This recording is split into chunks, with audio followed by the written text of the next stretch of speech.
Samantala, Department of Health Secretary Ted Herbosa tila nagpa-field trip sa Switzerland gamit ang pondo ng bayan.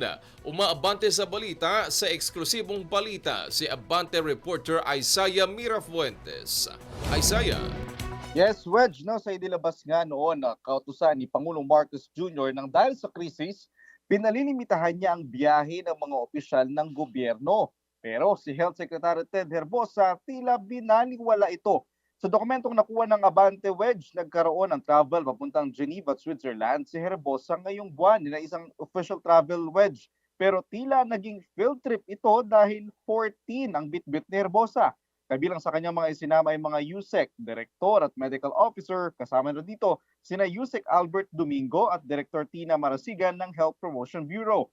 Ayon kay Iloilo Representative Janet Garin na dati ring Health Secretary, dapat 3 lang ang isinasama sa mga official travel.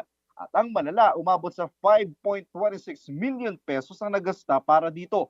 Maliban dyan, Wedge, sa karanasan raw ni Garin, 2 hanggang 3 araw lang dapat ang official travel, pero sa dokumentong nakuha natin, May 17 to 23 ang nakalagay dito at ang kung susumahin kasama ang kanilang travel time, umabot sila ng 10 araw. Ayon rin kay Representative Garin na tanging ang sekretary lang ang dapat nasa business class eroplano.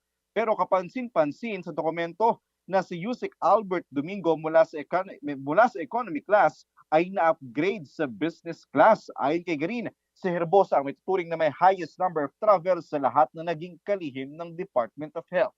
Ako sa Isaiah Mirafuentes, Abante.